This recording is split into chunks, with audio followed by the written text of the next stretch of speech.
প্রথমত হজ ফরজ কাদের জন্য? আল্লাহ পাক কুরআনুল কারীমের সূরা বাকারায় বলেন, ওয়ালিল্লাহি আলান নাসি হিজ্জুল বাইত মান ইসতাতা ইলাইহি সাবিল।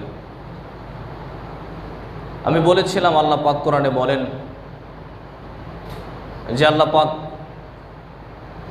বিবাক্কাতা মুবারাকা ওয়া হুদাল লিল আলামিন, আল্লাহ মক্কাতুল মুকাররমায় যে ঘর আল্লাহ নাজিল করেছেন এটা সর্বপ্রথম ঘর বাইতুল্লাহ। ইব্রাহিম আলাইহিস সালাতু ওয়াস সালামের মাধ্যমে এই কাবাঘর নির্মাণ। এই ঘরের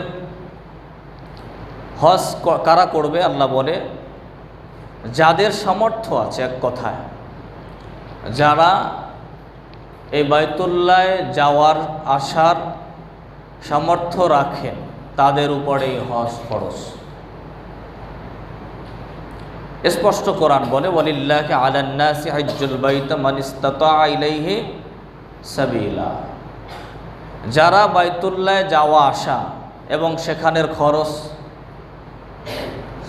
আর পরিবারের খরচ বহন করে, বাইতুল্লায় যাওয়া আসা সহ এই খরচ করার সামর্থ্য যে রাখে তার জন্যই ওই বছর হজ ফরজ। হজ জীবনে একবার ফরজ। হজ কতবার ফরজ? একবার ফরজ। জীবনে একবারের জন্য হজ ফরজ, হজ বারবার ফরজ নয়।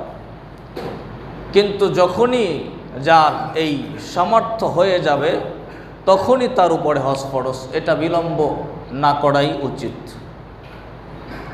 যখনই যিনি তার সমস্ত খরচ বাদ দিয়ে আল্লাহর ঘরে যাওয়া আসা করতে পারবে এবং অন্যান্য সমস্ত খরচগুলো বহন করার সামর্থ্য রাখে তখনই তিনি হজ করবেন। একবার হজ জীবনে ফরজ। এরপরে আরও কেউ যদি ইচ্ছা করে বারবার হজ করার কোনো নিষেধাজ্ঞা নাই এবং বারবার ওমরা করা যায়। হজ এবং উমরাহের ফজিলাত, গুরুত্ব, তাৎপর্য আমি এর আগে আপনাদেরকে আলোচনা করেছি। কেউ যদি হজ উমরার উদ্দেশ্যে ঘর থেকে বের হয়, বের হওয়ার পরেই সে যদি মারা যায়, আল্লাহর নবী বলেন কিয়ামতের ময়দানে, মাহশারে ময়দানে আল্লাহ পাক তাকে তাওয়াফকারী হিসাবে, ইহরামের কাপড় পরনে ওয়ালা হিসাবে আল্লাহ আখিরাতের ময়দানে উঠিয়ে বসে। সুবহানাল্লাহ।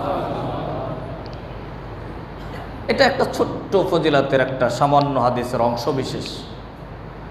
এদিকে যাওয়ার আজকের আমার সময় নেই।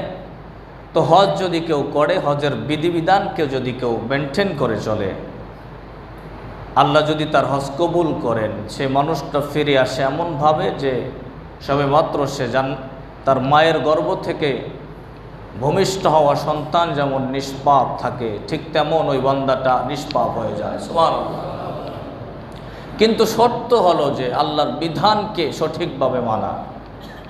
এর মধ্যে একটি বিধান আল্লাহ সরাসরি কুরআনুল কারীমে অনেকগুলো কথা বলেছেন, তার মধ্যে স্পষ্টত হজ উমরায় গিয়ে কাদের কবুল হবে হবে না এটার একটা মানদণ্ড আল্লাহ দাঁড় করেছেন। সেখানে আল্লাহ কোরআনে বলেন যে এই অবস্থায় তোমরা ফালা রফাসা ওয়ালা ফুসুকা ওয়ালা জিদালা ফিল হজ, হজের মধ্যে তিনটা জিনিস তোমরা করবে না।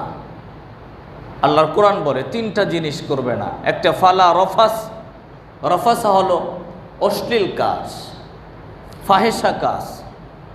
অশ্লীল কাজ বলতে যেটা বোঝায়, ওয়ালা ফুসুকা, এবং যত পাপাচার আছে, পাপাচার অন্যায় কাজ।